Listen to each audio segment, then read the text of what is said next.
저는 이 넥서스라는 책을 읽고 정리하는 발표 준비를 했고요.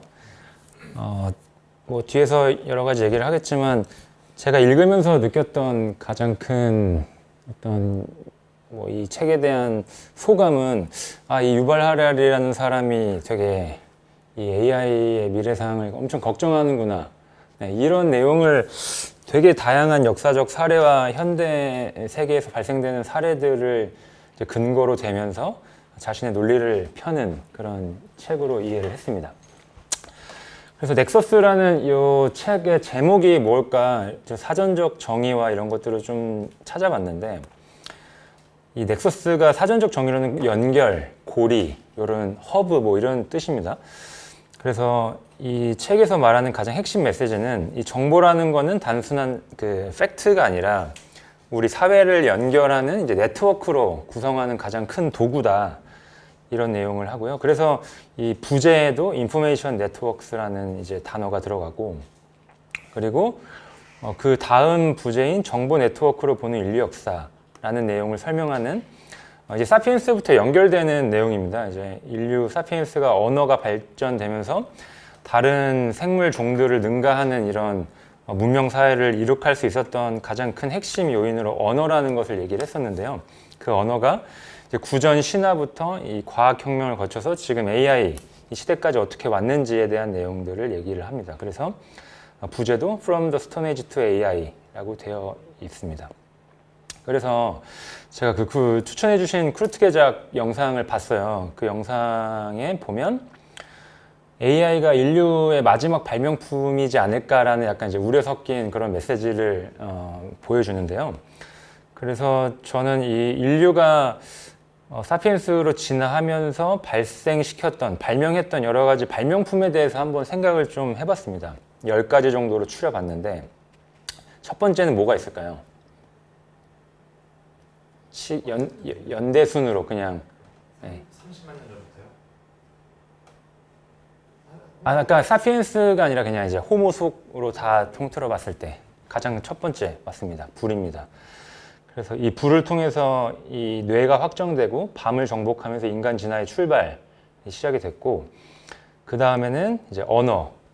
그래서 이제 덤바의 수를 초월할 수 있었던 생물학적 제한을 넘어설 수 있었던 가장 핵심적인 발명품을 언어라고 보고요.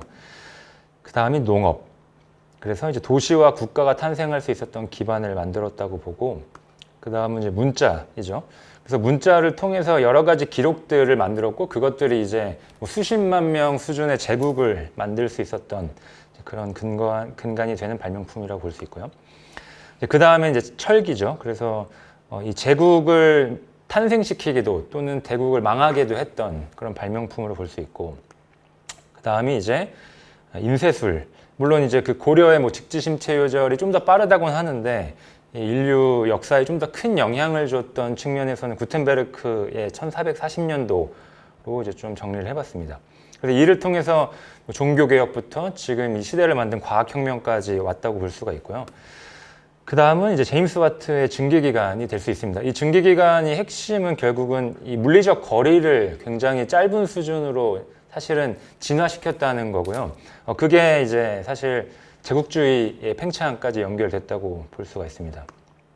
그 다음에는 이제 에디슨이 만들었던 전기인데, 이 전기의 핵심은 뒤에 바로 나올 발명품을 만들었던 근간이 되는 이제 통신혁명을 만들어냈습니다. 바로 보면 이제 99년에 인터넷이 될 거고요. 그래서 그 인터넷을 통해서 지금 마지막 이제 발명품이 될지도 모르는 AI까지 이렇게 왔습니다. 그래서 이 인공지능이 앞서 발명했던 9가지의 발명품과 가장 차이가 나는 한 가지 특징을 좀 생각을 해봤어요. 뭐가 그렇게 다를까, 다른 발명품들과. 왜냐하면 이 9가지의 발명품들도 사실 엄청난 변화들을 만들었는데, 뭐가 그렇게 다르길래 이 유발 하라리 같은 이런 학자들이 이렇게 많은 경고를 하고 있는지, 그 부분을 좀 생각을 해봤고요. 그래서 제가 내린 결론은, 제가 내린 건 아니고 유발 하라리의 좀 이제 근거를 빗대어 보면, 창조할 수 있고 능동적으로 참여를 할 수 있는 발명품을 넘어선 참여자라고 볼 수 있다고 이렇게 얘기를 하고 있습니다. 그래서 이 책의 이제 구성을 좀 보면 크게 3개의 파트와 11개의 챕터로 나눠져 있습니다. 그래서 저는 이 챕터들의 그냥 핵심 포인트, 뭐 한두 줄 포인트와 그 챕터에서 유발 하라리가 들고 있는 좀 다양한 사례들을 좀 간단하게 설명하는 형태로 발표를 하겠습니다.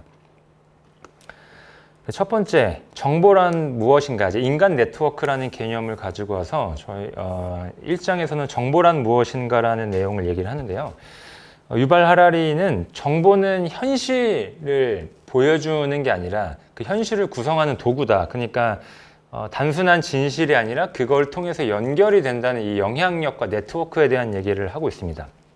그래서 사피엔스에서 가장 핵심적인 얘기였던 허구가 우리 사피엔스의 사회를 묶어내서 만들었던 그런 힘이라면 넥서스에서는 정보 네트워크가 다양한 지금 인류의 역사를 바꿀 수 있다라고 이제 얘기를 하고 있습니다. 그래서 뭐 여러 가지 사례들을 좀 보면 이제 사실은 아니지만 사실은 그 정보와 이야기 자체로서 인류 역사에 엄청난 영향을 미쳤던 것들인데요. 뭐 대표적으로는 종교 경전들이 있을 거고요. 사실 우리는 대표적으로 이 성경과 쿠란이나 리그베다에 대해서 좀 반대 근거를 낼 수 있는 공부들을 사실 연초부터 해왔잖아요. 이 우주의 탄생부터 과학의 혁명까지 사실 뭐 좀 얕으면 얕고 깊으면 깊은 수준의 공부를 했는데 그게 사실이 아님에도 수십억 명의 사람들이 하나의 이야기와 저 책 한 권으로 다 묶여 있는 그런 모습들을 이제 얘기를 하고요. 두 번째는 이제 미국의 독립선언을 예로 듭니다. 그 얘기를 보면 사실 저 1776년 당시에 독립선언을 준비했던 많은 이제 독립 요원들이라고 해야 되나요? 그 사람들은 사실 다 노예를 소유하고 있던 사람들이었습니다. 즉, 저 독립선언에서 말하는 모든 인간은 평등하다라는 핵심 메시지가 사실은 현실을 반영하지 못하는 측면이 있었음에도 우리 인류 그리고 이 미국의 독립을 만들어내는 중요한 서사가 됐다는 얘기를 하고 있고요. 그리고 소련이 이제 만들었던 공산주의 유토피아의 서사도 사실은 지금에서는 이제 모두 틀렸다라고 이제 결론이 난 이론들이지만 그 당시에는 되게 많은 수천만 명의 사람을 조직적으로 동원할 수 있는 힘이 됐고요. 이런 사례들을 인간 네트워크의 이제 무한한 연결로 이제 얘기를 할 수 있습니다. 세 번째는 종이 호랑이의 위협이라는 내용인데요. 그러니까 이 종이라는 게 문서를 얘기합니다. 이 책에서. 그러니까 다양하게 이제 작성된 문서들을 얘기하는데 결국은 언어가 정보로 진화하고 그 정보가 문서로서 이제 힘을 얻는 그 과정에 대해서 설명을 합니다. 그래서 사실 문서는 어떻게 보면 나무를 그냥 잘라낸 어떤 물질적인 그런 존재임에도 이 제국과 인류 역사를 만들어내는 이 질서를 이제 유지를 하는데 가장 이제 큰 영향을 미쳤고, 그래서 이제 이런 여러 가지 기록들이 사실은 이 제국의 근간을 이뤘던 기둥이라고 할 수 있습니다. 그래서 사람들이 이제 그 종이에 쓰여진 얘기들을 믿을 때 이 제국과 관료제를 유지시킬 수 있는 핵심 장치로서 역할을 한다. 그런 내용들이 있고요. 사피엔스에서도 세기 문자와 뭐 최초의 문서가 이제 세금을 이제 징집하는 과정에서 남았던 기록들에 대한 얘기를 하면서 그런 것들이 이제 국가를 유지할 수 있게 한다는 내용과 연결되는 이제 그런 부분입니다. 사례를 좀 보면 그 한나라 시대에 뭐 이런 호적이나 세금 장부가 이제 강력한 중앙집권 국가를 유지할 수 있었다. 이제 그런 내용들이 나오고요. 그리고 왕권 신수설이라고 하는 절대적인 왕의 권한을 약화시켰던 마그나 카르타, 이 서류도 되게 대표적인 예로 들 수가 있고, 그리고 실제로 유발 하라리의 할아버지 얘기를 합니다. 이 책에서 그 할아버지가 1938년도에 이제 루마니아가 이제 나치 세력이 집권을 하는 당시에 유대인들의 신분을 증명하는 신분 증명서를 제출하라는 이제 정부의 그런 어떤 요구들이 있는데, 그때 그 문서 종이를 찾을 수가 없어서 이렇게 추방당할 위기에 처함으로써 유발 하라리의 식구들은 어떤 뭐 수도 고지서나 여러 가지 고지서들을 무조건 모으는 그런 이제 문화가 생겼다는 일화를 얘기를 하기도 합니다. 네 번째 챕터는 무오류성이라는 환상인데요. 이 내용은 역사적으로 이제 많은 체제들이 자기들은 항상 옳다, 우리는 틀리지 않는다라는 이제 그런 내용들을 주장은 하는데 사실은 그런 무오류성을 주장하는 체제는 취약할 수밖에 없다. 왜냐하면 자기 스스로를 돌아보는 자정 기능을 갖출 수가 없기 때문에 그런 것들이 이제 체제의 종말이나 이제 약화로 연결된다는 얘기를 하고요. 이제 그럼으로써 민주주의가 오히려 좀 더디고 좀 비효율적일 수 있지만 이 자기 자정 기능을 가지고 있기 때문에 전체주의와 비교해 봤을 때 성공한 체제로 자리 잡을 수 있었다. 이제 그런 얘기를 하고 있습니다. 그래서 사피엔스에서 말했던 그 과학혁명이 이제 무지에서 출발했잖아요. 우리는 아무것도 모른다라는 전제에서 계속 검증하고 저거 틀린 건 아닐까라고 하는 이제 그런 과정들을 통해서 진보했다라는 내용을 이제 말하고 있습니다.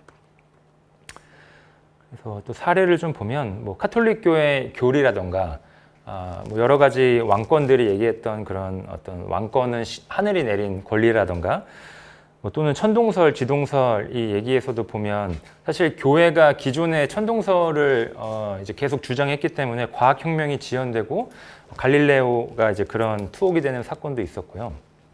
그럼으로써 이 무오류성이라는 거가 굉장히 한계가 있다라는 내용을 이제 말하고 있습니다. 그리고 최근 사건 중에는 체르노빌 이제 그 사고 중에 이제 진상을 규명하는 과정이 있었는데 이제 소련에서 계속 은폐를 합니다. 자신들의 체제의 어떤 부족함이나 이런 문제들을 감추기 위해서 계속 은폐해서 주변 국가들의 피해가 더 이제 확산되고 문제점으로 이제 발견되는 이제 그런 내용들도 사례로 들고 있습니다. 다섯 번째 챕터는 민주주의와 전체주의의 간략한 역사.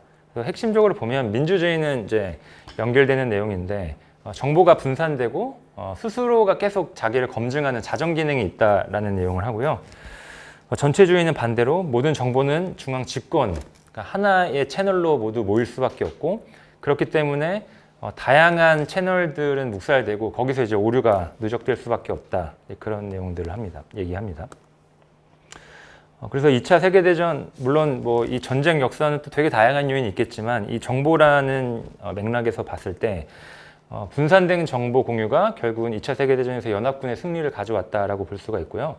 그 스탈린 시대에서 굉장히 많은 학자와 뭐 군사 인원들이 되게 터무니없는 이유들로 뭐 학살되거나 숙청되는 사례들이 되게 많았어요. 이제 그런 것들, 그러니까 체제를 결국 견고하게 하기 위해선 자기와 다른 의견을 내는 반대파나 다른 조직들에 대한 이제 견제가 결국은 전체주의의 이제 약화로 연결된다라는 내용을 하고 있습니다. 핵심 포인트 다음은 이제 6장인데요. 그 컴퓨터, 그러니까 AI 기술은 기존의 발명품 인쇄술과 무엇이 그렇게 다른가에 대한 얘기입니다. 그래서 처음에 얘기했던 대로 이 AI 기술은 단순하게 복제를 넘어서 새로 자신의 뭔가 능력을 창출할 수 있다. 이게 가장 큰 차이점이라는 얘기를 합니다. 그래서 좀 대표적인 사례로 얘기를 든 게 2016년에 미얀마에서 발생됐던 로힝야족 그 학살 사건이 있었어요. 이 얘기는 뭐냐면 미얀마는 기본적으로 불교 국가인데 이제 이 로힝야라는 이슬람을 믿는 민족에 대한 어떤 반복적인 페이스북의 분노 알고리즘이 생성이 돼요. 그래서 이거를 나중에 이제 페이스북의 정보를 다 조사를 했더니 페이스북의 기본 알고리즘이 사용자 수를 늘려라라는 핵심 메시지가 하나가 있었답니다. 그러니까 뭐 여기서 AI가 뭐 악의적인 어떤 오더를 내렸냐 그런 내용은 아니지만 이 AI가 이루어야 되는 목표를 달성하기 위해서는 사실 인류에게 굉장히 많은 피해를 줄 수 있는 잘못된 선택들을 할 수가 있다는 얘기를 하는 거고요. 그리고 뭐 알다시피 16년에 이제 대선에서 뭐 극우주의 이제 유튜버들의 그런 정보들이 가짜 뉴스로 확산되면서 또 트럼프 같은 이런 또 희대 대통령이 이제 탄생된 이런 사례도 볼 수가 있습니다. 그 다음은 이제 집요하게 네트워크는 항상 켜져 있다. 이 내용은 그러니까 디지털 네트워크는 사람과 다르게 뭐 비밀 경찰과 다르게 24시간 작동하고 우리를 감시할 수 있다는 내용을 얘기하고요. 그래서 지금 우리가 사용하는 스마트폰, SNS는 사실 뭐 우리가 눈 떠서 감는 순간에도 머리맡에 두고 잘 정도로 계속 24시간 연결된다. 그렇기 때문에 이제 그게 이제 피로와 과부하로 연결되고 우리 사회가 예민해지고 있다. 이런 내용을 얘기를 하고요. 그래서 사피엔스에서 뭐 농업혁명의 이런 명암을 얘기한 것처럼 이 AI 기술에 대한 이제 장점과 단점을 같이 연결해서 설명을 좀 하고 있습니다.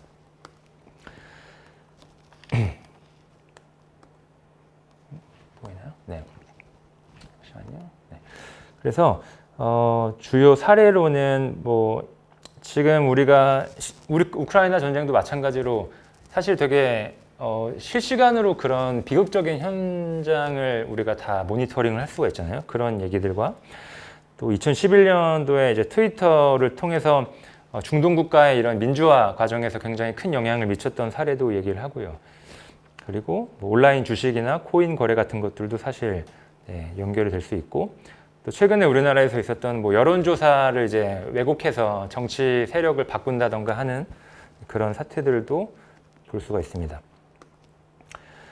여덟 번째 챕터는 이제 오류 가능성이라 그래서 이 AI는 틀릴 수 있다라는 얘기를 합니다. 그러니까 자주 틀린다. 그러니까 이 컴퓨터 로직이 항상 정답은 아니다라는 얘기를 하고요. 그래서 실제로 이 AI 네트워크나 알고리즘들이 되게 속도가 빠르고 빠르게 진화를 할 수 있지만 한번 잡힌 편향이나 오류 같은 것들도 또 동시다발적으로 빠르게 움직일 수 있기 때문에 그런 위험성에 대한 얘기를 하고요. 그래서 이 유발 하라리가 얘기하는 거는 이런 좀 위험한 네트워크의 정보들을 어떻게 인간이 좀 관리를 할 것인가에 대한 얘기를 하고 있습니다. 그래서 뭐 대표적인 사례로 보면 코로나 가짜뉴스라던가 뭐 브라질의 이 조르디라는 극우 유튜버가 결국은 국회의원까지 당선이 되는 뭐 그런 얘기들도 보여주고 있고요. 그래서 좋아요 독재라는 뭐 표현을 씁니다. 그리고 미국에서 이 콤파스라는 회사에서 이제 그 범죄자를 판단하는 알고리즘 시스템을 만들어내서 정부에서 사용하는데 이 콤파스 이 알고리즘 때문에 루미스라는 되게 경미한 범죄를 저지른 사람이 징역 6년이라는 좀 말도 안 되는 판결을 받아요. 그래서 이 루미스가 이제 뭐 상고도 하고 이제 항의도 하는데 이 판사나 이 콤파스나 어떤 알고리즘과 어떤 로직으로 이 사람이 6년형을 받았는가에 대한 설명을 하지 못합니다. 그런 거에 대한 이제 좀 문제들 이제 보여주고요. 트럼프 당선 사례도 대표적인 비슷한 예라고도 좀 볼 수 있을 것 같습니다. 세 번째는 컴퓨터 정치라는 파트인데요. 아홉 번째 챕터인 민주주의, 우리는 계속 대화할 수 있을까라는 내용인데 이거는 이제 이 발달되는 AI 기술 때문에 지금 우리 사회가 너무 분열된다는 얘기를 하고 있습니다. 그래서 민주주의 핵심은 사실 네 의견 맞는지 모르겠지만 한번 들어는 볼게라는 이런 기본적인 우리가 환경을 만들어줘야 되는데 이 알고리즘은 사실 대화보다는 분석과 전파에 더 집중이 되어 있다. 그럼으로써 거기서 발생되는 잘못된 이제 오류나 편향들이 우리 사회의 이제 분열을 계속 강화한다는 얘기를 하고요. 그래서 이 민주주의가 네트워크 환경에서 좀 살아남으려면 투명한 정보 공개, 아까 말했던 콤파스 알고리즘의 좀 불투명성과 같은 것들을 해결할 수 있는 뭐 투명성이라던가 신뢰, 뭐 수기의 과정이 좀 복원이 돼야 된다 그런 내용들을 얘기하고 있습니다. 그래서 뭐 대표적인 사례는 사실 브렉시트 같은 경우도 여러 가지의 잘못된 서로의 의견들이 부딪히면서 되게 어떻게 보면 지금 후회하는 결론을 좀 만들어냈잖아요. 그런 내용들도 있고 또 최근에 뭐 미국 국회 사당이나 우리나라의 서울 서부지방 폭동 사례 같이 뭐 각자의 진영 논리에 좀 편향된 정보들에 어떻게 보면은 현혹이 돼서 좀 과격한 행동을 하는 그런 사례들에 대한 얘기를 좀 가져와 봤습니다. 그리고 열 번째 챕터는 전체주의. 그러니까 이 알고리즘을 통해서 전체주의가 강화될 수 있지 않을까라는 내용에 대한 이제 좀 우려를 표하는데요. AI의 가장 여러 가지 기술들을 기반해 봤을 때 사실 민주주의의 뭐 대화나 토론보다는 감시와 통제에 더 최적화되어 있는 기술이다. 그래서 이런 부분이 전체주의의 이제 핵심 기반인 중앙집권 통제나 이런 것들을 강화하지 않을까라는 내용들을 하고요. 그래서 이런 부분들 때문에 이제 전체주의가 강화되는 이런 얘기들, 그래서 민주주의가 약화되지 않을까라는 우려에 대한 얘기를 하고 있습니다. 좀 다양한 사례는 뭐 나치에서 사용했던 이런 뭐 초기 데이터 통제 사례 같은 것들, 그리고 현재 중국에서 이제 신용 시스템이라 그래서 우리나라도 사실 뭐 나이스 평가 정보나 이런 데서 신용 관리를 하잖아요. 근데 그런 것보다 훨씬 더 다양한 생활 반경에 적용되는 이런 시스템을 중국에서는 현재 사용하고 있습니다. 그래서 이런 내용들. 그리고 최근에 중국에서는 이 안면 인식을 이제 스스로 할 수 있는 CCTV 감시망 6억 대를 설치했다고 해요. 그래서 뭐 어떻게 보면 좋은 의미로는 범죄를 예방한다던가 여러 가지 이유가 있겠지만 이게 결국은 뭐 시진핑 정권의 뭐 이제 그런 근거를 만들기 위한 수단이다라는 얘기도 하고 있고요. 또 러시아에는 쏘옴이라는 시스템이 있는데 이것도 중국의 이런 시스템과 비슷합니다. 결국은 통제하기 위한 이런 시스템으로 볼 수가 있고요. 또 이란에서는 또 여성의 히잡 미착용한 이 얼굴을 CCTV로 이제 분석해서 벌금을 문자 메시지로 쏘고 뭐 이런 것들을 하는데 사실은 되게 문제가 많다라는 얘기들을 또 보여주고 있습니다. 그리고 시카고에서 사용하는 위험인물 리스트, 이거는 뭐냐면 이제 예를 들어서 A라는 사람이 과거에 절도를 했는데 이 사람이 이러한 정보들에 근간해서 다시 이런 범죄를 저지를 수 있다, 이런 범죄에 대한 예방 추적을 하는 시스템입니다. 근데 이제 이런 것들이 사실은 굉장히 위험할 수 있다는 거는 우리가 지금 모두가 인정을 하고 있는 내용이고, 그런 내용을 잘 보여주는 게 좀 제가 생각해봤을 때 마이너리티 리포트 같은 영화가 좀 떠오르더라고요. 마지막 장은 이제 실리콘 장막, 왜 이제 냉전 시대에 얘기했던 아이언 커튼이라는 내용이 이렇게 실리콘 커튼으로 변하면서 이 AI 기술이 세계를 양분화하고 거기에서 지금 보여지는 여러 가지 문제점들에 대한 얘기를 하고 있습니다. 그래서 이 글로벌이 통합이 되거나 하나로, 아니면 다시 제2의 뭐 냉전 시대가 올 수도 있다, 뭐 그런 내용들이 나오고 있고요. 그래서 뭐 여러 가지 사례는 미국의 이제 화웨이 5G 기술 사용 같은 거 이제 금지했던 뭐 이런 사례도 있었고, 또 현재 지금 우리가 이렇게 발달된 이 현상에서도 27억 명이라는 사람 여전히 인터넷을 사용하지 못하는 굉장히 심각한 정보의 비대칭성이 지금 발생되고 있습니다. 그런 문제들. 그래서 이로 인해서 데이터 식민주의, 21세기의 제국주의가 부상할 수 있지 않을까라는 좀 우려도 하고요. 뭐 또 요하네스버그의 AI 안면 인식 같은 경우는 이제 비슷한 내용인데 어두운 피부에 대해서는 오류가 훨씬 큽니다. 근데 밝은 백인 피부에 대해서는 이제 오차 범위가 굉장히 적은 이런 문제들도 있어서 이제 흑인이나 좀 어두운 피부를 가진 인종들에게 좀 더 좀 부적절한 뭐 범죄 판결이나 이런 것들이 발생된다는 얘기를 하고 있습니다. 그래서 마지막으로 에필로그 좀 정리를 해보면 결국은 하라리가 얘기하는 건 우리 인류가 이 기술을 컨트롤할 수 있어야 되고 그런 여러 가지 장치들을 협의해서 만들어야 된다. 그런 내용들을 마지막으로 이 책에 정리를 하고요. 그래서 제가 관련된 뭐 영상이 있을까 해서 그 스페이스 오디세이의 장면을 좀 가져와 봤는데 마지막으로 이걸 시청하면서 발표를 마무리하도록 하겠습니다. 소리가 지금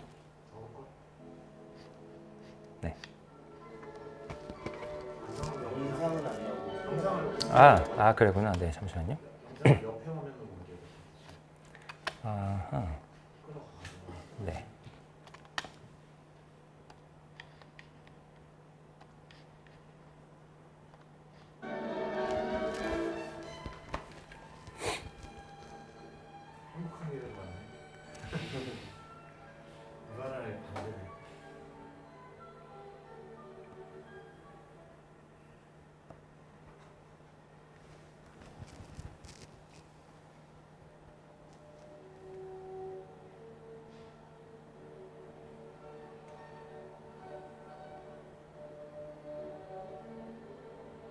제가 좋아하는 유튜브 채널인데 영화와 음악을 이렇게 같이 묶어서 보여주는 채널이거든요. 이 장면을 찾아서 제가 준비했습니다. 이 영화 다들 보셨나요?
Hal, do you read me?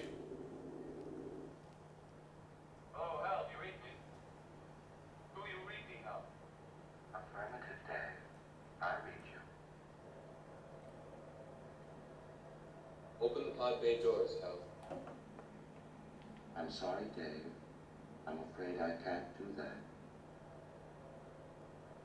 What's the problem? I think you know what the problem is just as well as I do. What are you talking about, Hal?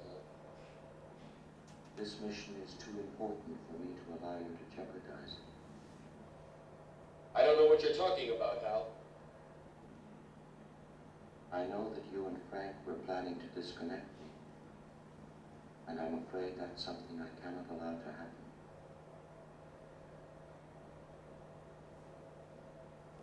Where the hell did you get that idea, Hal? Dave, although you took very thorough precautions in the pod against my hearing you, I could see your lips move.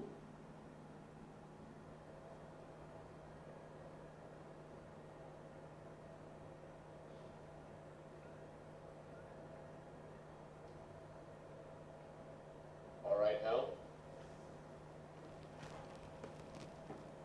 I'll go in through the emergency airlock. Without your space helmet, Dave, you're going to find that rather difficult. Hal, I won't argue with you anymore. Open the doors. Dave, this conversation can serve no purpose anymore. Goodbye. Hal? Hal? 네, 마치겠습니다. 이 마지막 스페이스 ODS에서 이 할이잖아요. 할 이름이 왜 할인지 알아요? 글자가 있어요.